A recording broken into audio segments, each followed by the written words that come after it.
Awurade a wasɔre no wɔse the rising Lord abusiafo yɛbɛda mo ase na afei nso da twedi ampo Nyankopɔn so ase pa sɛ wama na wɔtwe asan akɔ apro abeto yembio na afei nso bosome miɛnsa nso wasama na akɔ abeto yembio saa na wɔtwe we lesson 30 na yɛpɛsɛ no yɛ ɛwɔ mark ngoma yesua no ho ɛna ɛyɛ adusua etwato ɛkra so wɔhwɛ adusua na atifi asɛm na wɔse Awurade a wasɔre no the rising Lord say adusua ya yɛ nim bɛ miɛnsa etwato ase nyinaa ho amani hunu a Yesu Kristo ko mu na menu mienu nti na yɛ hwɛ amani hunu na chi no ɛde ne siye ma yɛntwɛ ho mbra sisia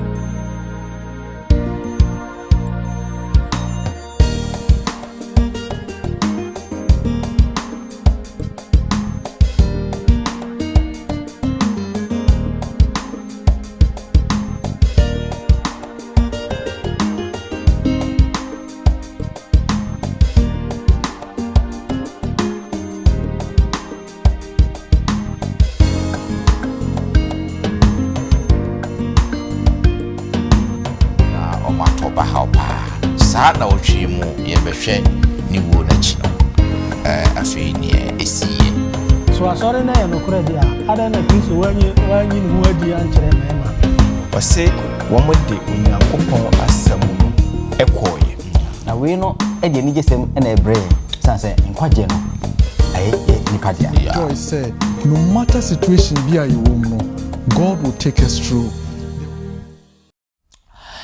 Yebesan ama mu nyina akwa abadofo no mo ne ahwefo wa wutie ne wa wo hwe nyinara da mo aseso nkokwan so se bosome miensa ne ne mu ehye mark adusua na se no ende ye de adusua no ba na wieye maboafo nso aye krado mo beboa na adusua toso du miensa ye de abremo na ansa na meba be yi o mo akyem no moma ye ntwe ho nkotie nwom mra sisia na afi ye mfa etimbenu adusua no mo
Trust in Jesus.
ɔse Ewurade a wasɔre no the rising Lord no kwasem sende mani agye because last week ni nyina de ba nyina hwɛ amani hunu ana Yesu Kristo kom ye kan twese no kra ne ntimi nka amen but ndɛ nkunimdie aba abɛyɛ a Christopher edia e ba bɛhwɛ ni wo na chi no de bɛyin ɛna esiye ɛna epɛsɛ yɛhwɛ ndɛ onyankopɔn adom nti mo aboafo ha mbɛboa na sa adusua yɛde abrambat ma mensi kanfa asida page nso mfa ma 3ABN Ghana TV sa adwuma koi na yes adwuma ya omonso omofa de kowiase afana enyina sa na Hope TV Ghana so omofa sa adwuma koi e de ko sa adwuma de e de kowiase afana enyina yesro sa wo hwɛ na wutie na sa wo mmoa bi ade bemboa sa TV adwuma mienu ya omoso yasne ya yesro frɛ number begu yemfoni na obi baje so kakra bia obetimi no fa bo asa TV adwuma ko mienu na onyankopɔn so ebe ehrawo ena se me ba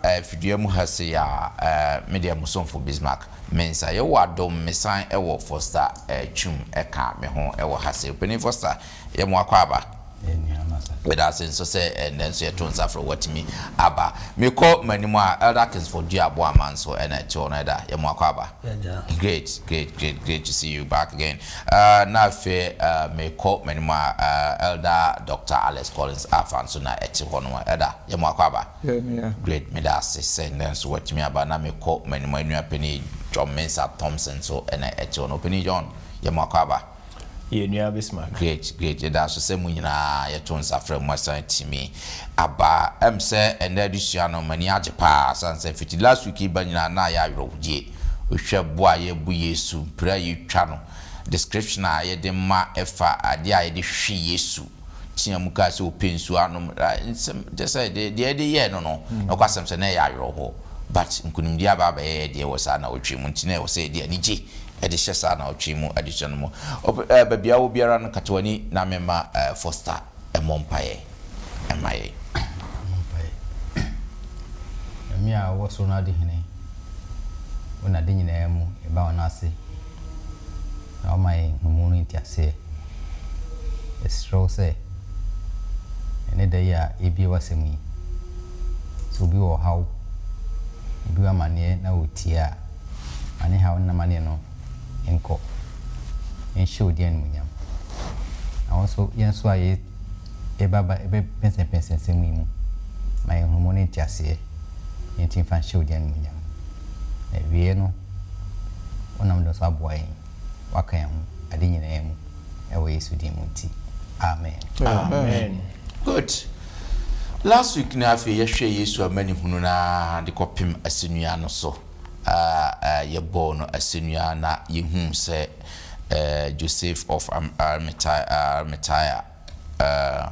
Arimathea maybe no free no de kan din ho sa Joseph no ebeje Yesu Kristo asenua no obefa Yesu Kristo amu no na okosie no kwasem se sa weekend na die asuafo no o mantede because omo master yakun master apart from the fact say master wo mo ankasa krompo no mo nso mo nkwaje ana so mo nso mo life nso it was in danger na o matoba how pa sa na otwi mu ye behwe ni wo na chi no afi ne esiye se ne be ya ema no ekọ tumbu honomo the timing of the resurrection time or the story you know any in addition bebre ye babisia fiti Mark chapter 16 1 to 20 in ha no Yesu Kristo watch ne mesie nyina ena and ye pese ye hwe na ye ni achiefo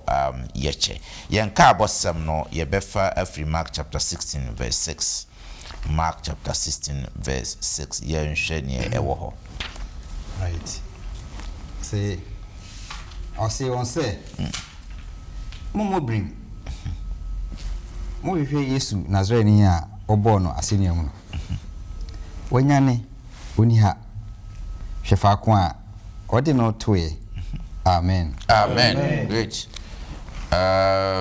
we an extract of Nema ACC Yesu Kristo na wawu na mai kwahwehwe Yesu na afei omokoye na obofo no eche say babia Yesu Kristo da no eho ye empty now because nipa na mo baba hwehwe no wasori. What that was a beautiful news, a wonderful news. Ye kum no abusiafo ye behwe mu na afi ya ka emu nsem se ne esite but yen share adusiana se emfri Mark chapter 15 42 through to 16 to 6 ya kan yi ne nhwe adia asi wahase. All right. Na enya dru anwumre. Na ehonsisi da ene da edi homeda anim no nti. Joseph a free Arimathea udwane a odin a ono so etwen Yakopon hanie no de akogoduro ekọ Pilato nchen kosre Yesu amu no. Na Pilato adwen mu ye no na efise na onim se wawu ampa ana na ofren asrafo ahaso penin bisa no se uwu ya chana na otifri asrafo ahaso penin ho se wawu no odi emu no ma Joseph na oto nwura bi na oyi no de enwura no chichire ne ho na odi no koto eda otwa no obotan bi emu na omni ebo hini eda no ano na Maria Magdalene ni Mary Joseph nina hunu fa kwa odi no toye 16:6 no 16:6 na ose won se momo brim mo hwehwe Yesu Nazarene a obo no asenium no wanyane woni ha amen. Amen. Good. My men shall free doc honoma. You just seen we no na dia na ye hunu wa hase. Many of us Mark Medas, Sunny O'Kan, last week edition, or not a year is soon. But thank God say the book of Mark doesn't end in Mark chapter 15. There's Mark chapter 16. Yeah. And the year penny catch chapter 15, 42 ekono. Yes, we will. Now, Bible church say yes, we preparation day, which is the Friday. Na due for Sabbath on your sunset Friday to sunset Saturday. And yes, when it was Sabbath time, that means a Friday. No, now it was just about getting into the sunset. Now, opinion Joseph of Arimathea kosre Yesu body. I the man no. Because that time no and no sunti. Now was just getting into the Sabbath. And one no mo peja no nom de no koto tum nom. Now Bible eka. The last verse in chapter 15 say, "A mommy no be ehu baby a ye Jesus call ye, James Namame and we say and a Mary of Mary Magdalene. Omuhu enti Sabbath period ne etwa mono. And on chapter 16 shall say Sabbath no etwa mu sunset on Saturday. Saturday na be sunset. Sabbath etwa mu anom koto spices. Say in Jewish custom no so bi wu a omo the spices yesie funu no enti omo to say the first day the following day no ombe ko amu no no makosiesie ti the next day omo sorry ya no omo koye na omo koduru ho no na Bible say omo kokra no omdwon say oh na ye ma omo de omadanfo ba kon Salome kan ho ye ma miensa na hoden be ne ye wo asebo kese a ye de ato tum na no ye betuma roll bo no na so omduru ho they saw a difference. Bible say omduru ho no na bo kese no is being rolled away. Na tum no na so enti omu wura mu na omu wura mu na omu hu young man bi na young man no bi say omo say minim die enti amoba ha mo hwehwe Jesus ana. You are looking at Jesus at the wrong place. Because Jesus now more no he's alive. He's a living Jesus. But maba bebia omo mawu enewo. You are looking at Jesus, you are looking for Jesus at the wrong place. Na mo mamu yemu nshemo. Eho na ende ewo verse 6 no. Odofo adisua bebre ewo sa asema yakan yi.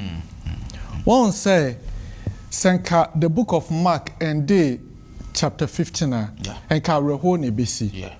But there have to be a chapter 16. Yes. Na Yesu ne life or live ye nyina or yet the example, example my. There are some of us ebi our life we live now no. What drew Mark chapter 15? It looks like the world is coming to an end. Yeah. Or how the brain will come. Ebi a wajuma sem wawari semu yare ebia umatitiemu. What drew state bia? It looks like what drew will end. And it just somehow when you go nam addition yesu pesa otias and said there's light at the end of the tunnel. Yes. And nam so nyankopon a year this way, you know. We can always rejoice, say, no matter situation be a no, God will take us through. There will always be Mark chapter 16. Yeah. Somu na to asujina wujidi mu. Na ohaw be a woman no, onyankopon beji we free mu. Amen. Amen. Great. Penny Thompson. That's the kakra me de kan elder de no ho ne say. The fact say Yesu sorry Sunday morning no. Eno enkyere say or the Sunday si ho say yemfa ensum no senior wrong theology be echo rounds eka no. Na emom no e wo say yensu ye ne gye say Kristo asori. E wo say ne sorry no ye nya eso mfaso. Yeah. Yeni gye wo mu a eno boaye ma ye nya mesum no esipi na gide wo Kristo mu no so esipi but eno nkyere say kwesiada na yemfa nsum no. Yo, me da say what this clarification no. Aba yen to aso na afi yen hwe enwura 16 no mu ankasa yen hwe. And it started from Mark 16 1 to 8 no. Yen hwe ade a ewo ho no mu. Na homeda no twam no. Mary Magdalene. Yakubu ne na Mary ne Salome eto no hwam. Se ode ba besra no. Na da edi na otwe kan ahemrachi. Oba edano so. Na owia pue.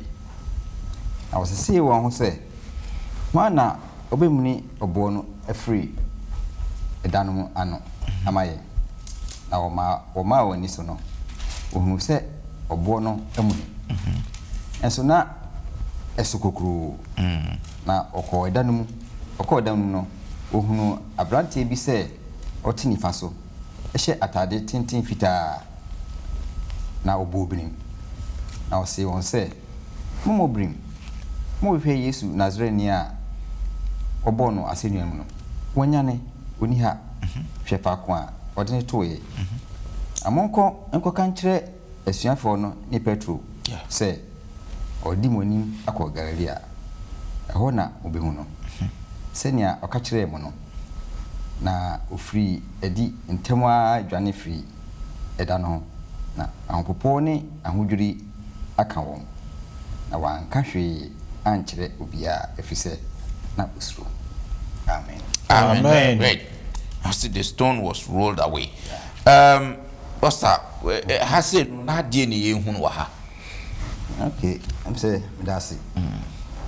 Who say in the first place instance no who say who sorry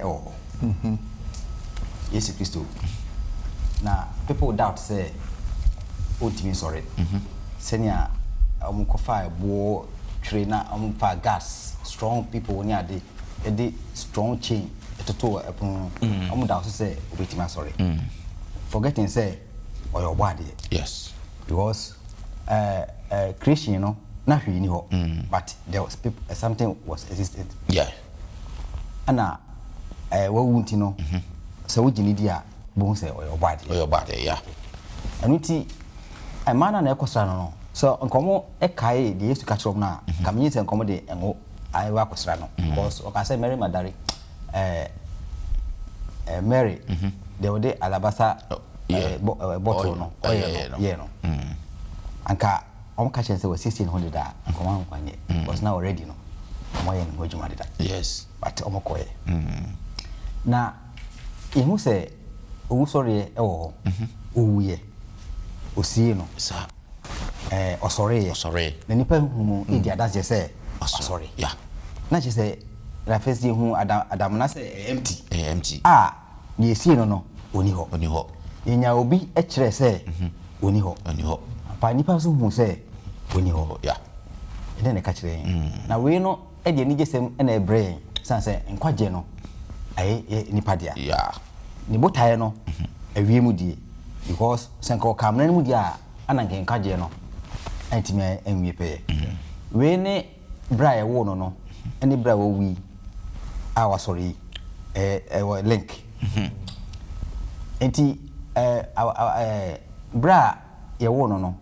obofo no e bae usa I the three wise men no on bobrim yeah the same thing no hu obofo owo tumbu ni no on bobrim ana osmaom ana so ka kire yeah at de nije ekoye yeah ekohwe Yesu ema ko hu Yesu na nije e bae na we ma we no dem eyi omo ntimi anya ne say ehu ni am hye suro nti no omo ntimi afa message na anko okay nenso Yesu a ono oye na de asem no spread here okay eno ti de ne koma yen enema bi ho a Yesu ya na Yakobon ema ehunhum na eka kire yen convention e kire say yenye bibia Yakobon pese kire a sese yedi ehu sese edi suro ni mo yenye di Yakobon hwe suma Yakobon hwe esuma yen no enko na obeboa yen na boa ye kraso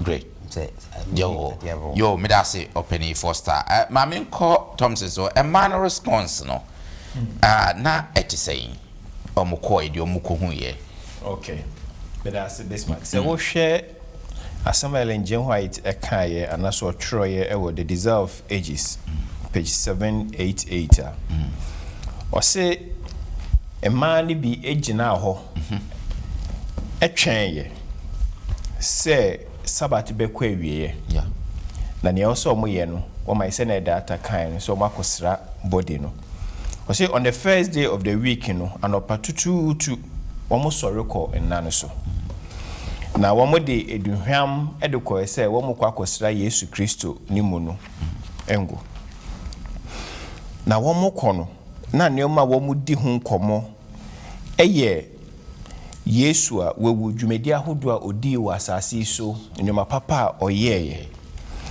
ba na areho so eka ho esanse na wo mu bogidie bi se Yesu eba beji wo mu efiri Roman nkwaso mu nti o say the sun of their hope had set and night had settled on their heart okay wo mu aboto but wo mu refi ade ba ko a Yesu eka kire wo mu that is his resurrection that's right wo mu refi say Yesu ka say obesan ehu wo mu bio say wo fa the book of Mark na say wo kan a you the reader no say Christo the Messiah nemom fibi so hu say Christo Messiah yeah na Peter so confess say Christo Messiah we nyina mu no say Christo bibia o kase mon kamo anuntum keep it secret and as en kan chiro bia enu nti nia edikan no abra okosa Jarius ne ba we free mu onyane no Christo eka say okache Jarius na yire so mon kan mo anuntum se ebeka yeso a obi a no ye kwata Christo esa ne yare osane yare okache nse onka na no entum okache di pekuo bi so say wo mon kan mo anuntum bra obi a na se bi ontumi nkasa onti asem Christo sane yare Christo okache mo so mon kan mo anuntum even esua fo no kra no Christo so ekachiro omo say woman ka omo anu ntum ewo ne ho adenti no yes na we nyina o yes na be ya ne mission ti o de baaye no obetumi afofele the time prophecy Daniel chapter 9 verse 24 to 27 no na Christo epese ofofele sa prophecy na areho semba kwa baaye ne say abra emanu ko tombo no so no obofo ne ka kire o me say wo monko bo Peter ene omo a omo aka amane ehu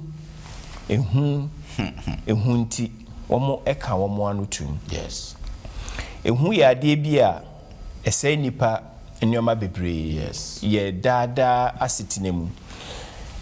Ebia na wo idea bi kura to start a business. Nkɔmɔ ɛyɛ a my colleague baako me ne no edi wɔ office no say wo ideas.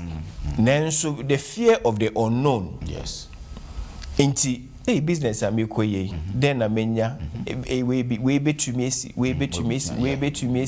aha so de upe bo se hwan na okwaji sika wɔ no ho nti ame nka ma no ntu na menya me 9 to 5 adwuma ye because at the end of the month menya bibi bia nka wotu saa na mo na anka de nkunim die beba bia na wo ofre ne pa so be ye nyame adwuma nanso ehu ene nsɛm ankofo bekanti untumi entu saa na mo no ena hyehye wo banka wunya gidie koye anka Kristo so beso ma wetumi aye ne wo se wo ye saa na eye mba no na so mkoka Kristo asɛm no enso ehu nti wo mentumi anka but see ehwa getting to the latter part of Mark chapter 16 no o say womode onyankopɔn asɛm no ekoye ehu no wo ho nanso at a point no womutumi overcome fear no mokɔbɔ Peter mo amane mokɔbɔ esuafo aka na mane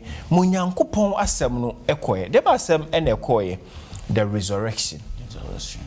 If you previous weeks adusua na ye yaudie owo esu nanso abre nije ebaaye no ehu eba kakra de enso ema asem no ekoye eno nti adesua e wo ho ema ye ne se Yesu edi owusu enkunim Yesu asori enti ema ye nso yenya arehwemu se medi Yesu echi na se mewu a menso ebre bi beso a Kristo ebenyane mi efru adamonemu yema saa asemi enhye yakoma so ema ye nigye na ma ye hu se yebebo Kristo ni wusore no ho adanse na se dewro akire afoforo. That should be the good news I was here the ma afoforo na enye owuo ne areho no. The good news of the resurrection so I was say eno so eko yo me da say openi me da say pa say wa ye ne sa ma nyankopon enhira na yento aso na ye nhwe 16 verse 9 to 20 no 16 verse 9 to 20 no ye nhwe sa verses we enema e ka kire ye wo ho no na nhwe ade betimi asua afri mu e wo ho no. Okay. Na sorry da edi na watwe kan na patututu no. We no ho adi kane kire Mary Madaria otu ahomane nso free ni mu no.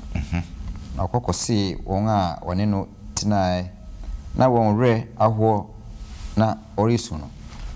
Na won de ote se ote ase. Na wahunu no wanye ani.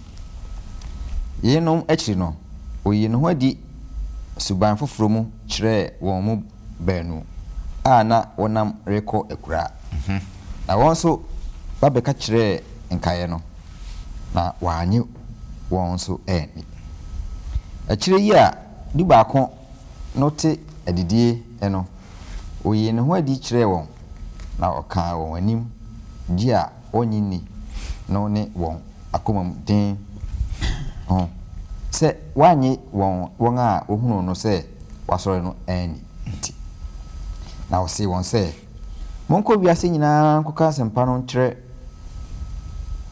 abodie nyina ya obeje die no omo no asu na obeje no nkwa na de onyini no obehu no obebu no fo ensenchani bedi won a obeji adie achi medinmu obetu ahomone obekasa kasafoforo obema awoso na se onu modiboni a ere nye won hwe odinsa begu ayarefo so ama won hu aye wonde amen amen. Good. Edaboma yenhwe Jesus Christ appearing to Mary and Omomaka. edi mfuni na asa verses we etwa kyerɛ yɛn wɔ ha yo me nua me danse nte sa akenkan semi edi adanse pefe sɛ Kristo owuye no sorry nse nipa bi wɔ hɔ a enemre no wɔn nyi Kristo wudu sorry no eni so wa sorry nanso Mark emiye hu pefe sɛ anokware mu no Kristo Yesu sorry adantini ye kasa sɛ yebetuma tiasie ya yɛntwe ya adwen kɔ tete abakɔsɛm mze even cry the gospel so no read there mra Yesu feed the 5,000 no figure no the man no eye emema nko a eye count on so that mre no mu no ema na ne nkola no mo count on mo enka emema no but ha yehunu sɛ Mary Magdalene okohunu anasa Yesu yi ne ho adi kyerɛ no ko tombo hunu sɛ Kristo wa sɔre no so you kind the gospel Matthew 28 no verse 8 also okobo asuafo na mane nanso wo mo anyi ani if say adanse die no a wo mo die no ifiri oba ho na eba de wo mo anyi asɛm no a wo mo ka no ni sɛ ɛyɛ no kware ema bebre so de ehunu Kristo so yes I kind Matthew 28 no from 8 to verse 8 to 10 where na de ɛyɛ nwanwan sɛ Kristo Yesu wu sorry no a wu sorry a ye bo hu dawro yi a nipa bebre si omu nyini no asuafo no so dispute yi because amre na hu abom yes na fe mai be ka chinom sɛ Kristo asori so asori na ye no kore dia ada na Kristo wanyi hu adi an kyerɛ mema na fe ma no na ebe bo dawro sɛ Kristo asori enemre kura no nipa bebre adwiri mu no ma esesa nipa bi wo wa obeka asem kyerɛ wo a ye musi asem no wo ka no ye no kore empokoduru asafo mu no to da bi kura wo ye ka se ye mo mpa so mpa ni bo mpa ye mo obi a ebi beka so sofo amonti sofo de na mepe aha Kristo yi no adi kyerɛ ma nanso asuafo no wo anye saa danse no ani Kristo saa yi no adi kyerɛ the two disciples on the way to Emmaus. Yeah. Wọ́n so kọ́ bọ́ ọmọ adansi yẹn no wọ́n so ẹ̀yẹ ẹni ebi a ihu no ana ẹ̀wọ́ mu no na ọmọ ẹ̀rọ efiri sẹ Kristo nkyerɛkyerɛ mu ɛne nante a ɔne wɔn nante yɛn nyinaa no abɔ ho dawuro sɛ mewu ne nansa so no mɛsa asɔre bi nti wei ni nyinaa yɛ adansidie ma yɛhunu sɛ sɛnka Kristo wɔ ansɔre a adananka wanyi no adi straight e de ankyerɛ emema no bema dance die de beka se wo ye mema ntu enya no kore nanso oyi no ho e de kyerɛ ma no we ya dance die kese omzo de ensempa no koma asuafo no se hwɛ look Mark pa cho ye beka yon Mark 16:14 wo ne hwɛ bibi kakra wo 14 actually yeah duba kono tie didie no we no ho di kyerɛ wɔn na ɔka wɔn nim gye a wɔnyi nie no ɛne wɔn akomaden ho sɛ wanye wɔn a ohunu no sɛ wasɔre no ɛne nti ɔso ɔka wɔn anim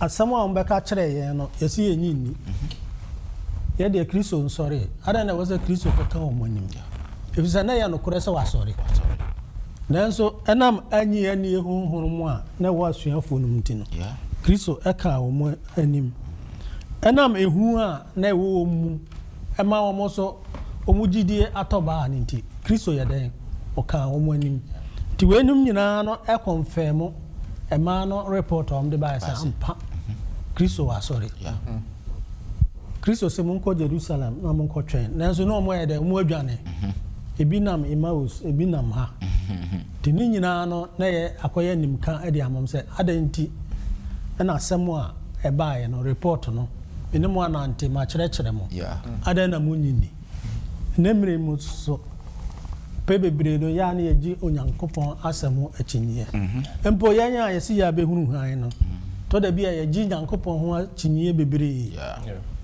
nyankopɔn asɛm no o ka kyerɛ no o si yɛmfa gidie ne nante n'asɛm no so nanso duru baabi a ne yɛ de nyansa ne yɛ adwene no ɛna ɛdwendwen megye di sɛ na asuafo no ebi a ɔmbɛdwen sɛ na ɔboɔ kɛse a yɛde si tumbu ya no ɛdɛ na bo etimi efiri hɔ ma amba yi etimi kɔwura mu a kɔhu ɔmo ahoɔden wɔ he a ɔmo de bɛyi saa aboɔ nanso na ɔmo wura fi sɛ onyame ɔbɔ na adeɛ no ɔkwan a ɔfa so ɛyɛ ne bibia nti wei no yɛ adansedie kɛseɛ ɛde man ɛfa kristo ne wusɔre no excellent me da sepa fe yɛnhwɛ ne di awie na yɛmfa nsɔre so yes kristo emma na tiafo no instructions after say what appear to them no Mark chapter 16 come from 15 no yɛnhwɛ instructions specific instruction a wɔde mom na menhwɛ sene we nso ekomayen ɛwɔ hase ne die bitimi asua afiri mu from 15 no yɛhwɛ specific instruction wɔde ma wɔ mu na ɔse wɔn sɛ monko wiase nyinaa nkɔka asɛmpa no enkyerɛ abɔde nyinaa nia ɔgidie obono no obono so no obɛgye no nkwa na nia ɔnyi nie no obebu no fo na sɛnkyerɛni bedi wɔn a obɛgye adie no akyi medin mu obetu ahomone obɛkasa kasa foforo obɛma awɔ so na sɛ wɔnom adubɔne a enye won hwe wode nsa begu ayarefo so ama won ho aye won den na afi Awurade Yesu ne won kasa ya chiri no ofa no ko soro na akotena Nyankopɔn nifa na won de ofiri hɔ koka asɛm ma nyina na Awurade ne won ye adwuma na msenkyerɛne a ɛka ho no so hyɛ asɛm no Amen. So, Doc, finally, instructional yes Christo de ma wo mo sign na sasem yen so ekomaye. Asadan Kenya made say the book of Mark ended on a high note. Yeah. Now, so share all through the book of Mark. Baby go through.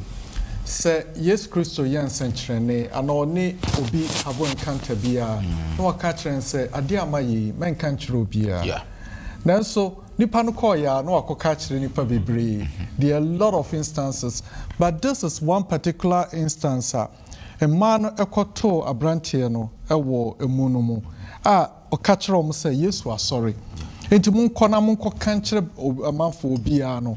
So Mark 16 verse 8 Bible kyerɛ sɛ ɔmo kɔyɛ no ehu ɔmo kɔma no to mu ɛwɔ reason ɛno nti na Yesu san appear to the 11 or this instruction great commission openyi kan yi ɛde ma ɔmo na sa great commission it wasn't only limited to the 11 but not ɔde ma obia woji obedi Yesu Kristo akyi na yen take it time near yem taking one by one na ye packing no or say in sama yate afa Yesu ho no yem fanko wiase afa na nyina na de obegye adi no yem monasu ne obonasu a Awurade begye no de onye nsam no so ni no ewuo na ebeba until there's two ways say there is no middle ground either say obe accept na why you save and say obe reject and then there will be damnation. That's right. Now verse 17 no oka say adwuma odi amaye no ye hia ne ma ebeboa ma yetima ye adwuma no na the moment I be accept adwuma no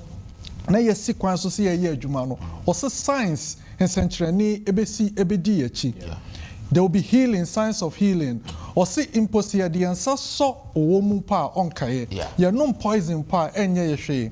Then when I say lesson kakraba, a Christopher be unfortunately are taken very literal. There are some churches a lot of way on YouTube pastors or say Bible says wakaya yenwu into the walk ba sorry ama or kano there's life a year we know poison or sai kuno.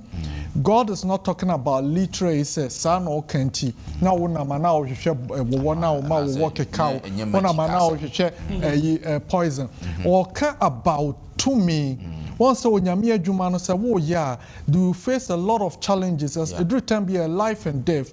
Now we can say even so sometimes we get into a situation and you are boss in the corner. It looks like there's no way out. Continue to trust him. Na nam say wa gina adwuma atom na wo ye adwuma no nti nsenkyerene ebeba. Na nokra na enya nokre. So kind verse 20 now. Verse 20 no say o catcher of movie verse 19 or can we ya no or call you. And then they started to put it into practice.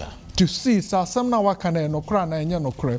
Open you foster san kind verse 20 no ni enhwe. Say yanso a ena bedru yeso no ye benya adisua bi afiri mu a. 20 no say na won de ofiri hɔ kɔ asɛm no ma nyina na awurade ne wɔn yɛ adwuma nam nsenkyerɛne a ɛka ho no so hyɛ asɛm no den. Amen. Onyame a wahyɛ bɔ no ɔyɛ ɔnokwadifo. Otiefo a wotie ye kɔtai mu ye ne wasua the book of Mark. It's been a beautiful lesson. There have been highs and lows. Me ukasa me favorite and my favorite Mark 4 and 5. Emra Yesu Kristo efa insuo no sogari no ka peace be still na stop ye okɔ hili abrantie bia no bronsam de na to prison for a long time. Jairus ba osan yare oba moja tu no yesua a lot in Mark.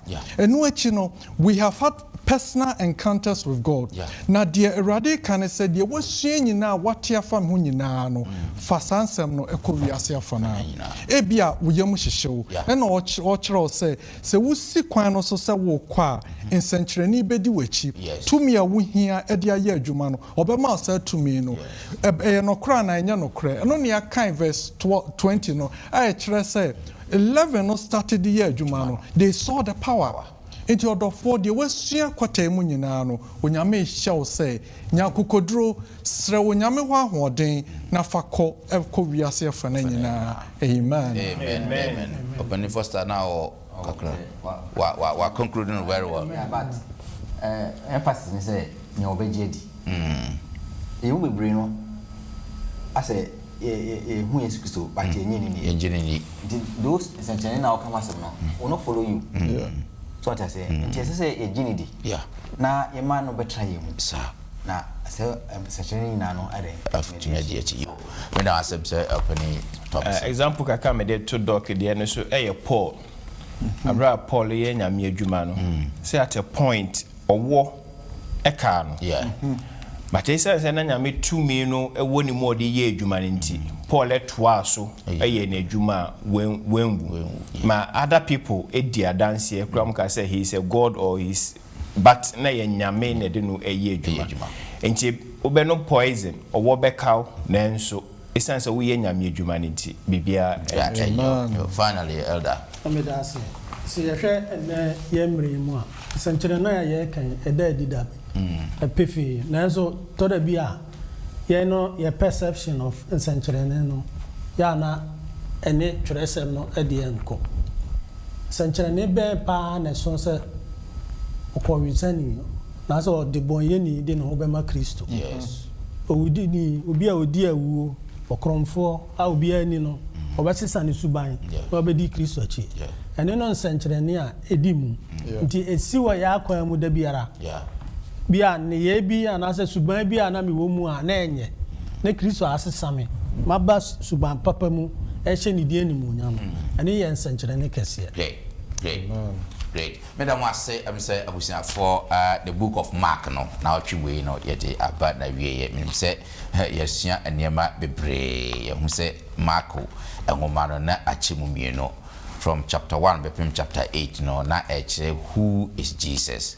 Na answer question na answer no from chapter 8 to chapter 16 no where was he going na okwahefa enti yehu wan ni Yesu Kristo true nsanche ne obeye no ema ye be declare Yesu Kristo say ono ne Messiah no but na okwahe na perception e wo ho ne say oba be ko na nka waje Israel for every Roman for say but na nye ho na ko na okọ Gethsemane na okọ Golgotha na okọ Asenia na so aba ba di ewiase nyina enkwa ɛno na yɛhu no awie na afei so ama yɛ ti wagye yɛn ya na wahye yɛn sɛ nso nkɔ na deɛ yɛhu afa no ho no yɛnkɔ ka nkyerɛ wɔn a wɔn nya nyini na wɔn nso wɔn mmegye ni na afei yɛn nyinaa yɛnyɛ ne mma na saa nkyɛn na sɛ opia waba bɛto yɛn nyinaa sɛ yɛfata Marko nwoma no no kwasɛm sɛ ayɛ de paa yɛ next quarter no nso yɛba bɛhwɛ nsɛm potitura ɛwɔ Yohane nwoma no mu no kwasɛm ne sɛ sɛne wei ayɛ wo de no saa na wɔ deɛ ɛwɔ yɛn nim so ɛbɛba bɛti next week hyia yɛ ne yɛmfa Yohane deɛ no nso ɛmfa ɛmbrɛ Onyankopɔn ɛnhyira mo nkɔ so ara na momfa mafidie mfa to London Ghana menda akwanhwɛfoɔ sɛ basically na afɛtwɛ sɛ mo mpɛnsɛmpɛnsɛm sɛ wo subscribe yɛ wɔ YouTube channel no nso akɔ a kɔ subscribe kɔmia subscription button no so na safa wo nsa mi adoma no so kyɛ sɛ yɛ video bi a wo nso wo nsa bɛka bi na sɛ kanfo ama sɛ 3ABN Ghana TV ɛna afɛ Hope TV Ghana so sɛ wo mmoa bi apɛ sɛ wɔde bɔ mo a sɛ mo number no bɛda yɛn mfoni nani a fa na frɛ obi bɛboa wo mo na ɛboa yɛn ma de biara yɛde saa edition yɛde ɛbrɛ mu Onyankopɔn ɛnhyira mo ne mo abusuafoɔ ɛnyinaa ma yɛnka kyɛ ne na ɛda Kingsford ɛnhyira edition no so kora yɛmmɔ mpaeɛ yɛna gyapadefoɔ yɛda wase onyame a wotumi no wayɛ meyɛ kɛseɛ nti da biara da wotere wo nsa sɛ wobɛgye wo ma ɛyi wayɛ wo yɛkamfo yɛma wo din so kɔta yi mu nyinara wode afa Marko nwoma yi mu wakyerɛkyerɛ nsɛm bebree adesua bebree wayi wo ho adi de akyerɛ yɛn deɛ kyɛn so ne sɛ ɔme yɛhu sɛ wowui ɛsie wo na wosɔre na sɛ yɛgyidi ne yɛde ɛhoma wo ne yɛboa so hyɛ wo di animonyam a ɔwɔ Kristo wobɛgye yɛn wogye yɛn wie a wo sɛ woasoma yɛn o sɛ yɛmfa w'asɛm no soso nkɔ nsɛnkyerɛnne bɛdi akyire yɛda wase sɛ adesua yi mu mmerɛ a wo nsɛm yi kɔ yi ma nsɛnkyerɛnne nni akyire na mɔborɔhuni bi a wɔhwehwɛ wo obi a wɔsu frɛ wo daadaa nyinaa papa wonya ayaresa nya nkwagyeɛ ɛmfiri wo nkyɛn deɛ ɛsɛ sɛ ma w'asɛm nsiesie yɛn na afei yɛsua ne daadaa nyinaa no ɛnsesa Yesu ne yɛban ɛnhyɛ wo di animonyam na sɛ ankyɛ no soro hene wopie sɛ wiem temmufoɔ a yɛne yɛtiefoɔ ne yɛnya yɛsua w'asɛm a yɛde abɔbra pa hyɛ wo di animonyam yɛn nyinaa nya kyɛfa wɔ aheni no wei yɛ disere o ɛsɛ so hyira yɛn saa kwan so maa na wɔtwe yi mu nyinara baabi a anama wobɛtietie bi ɛnyɛ nhyira ɛnyɛ asomdwe ma yɛn ɛne abusua ne adɔfo nyinaa ne wasafo ma kɔ so hyira yɛn wɔ Kristo Yesu din mu ne yɛbɔ mpaeɛ amen amen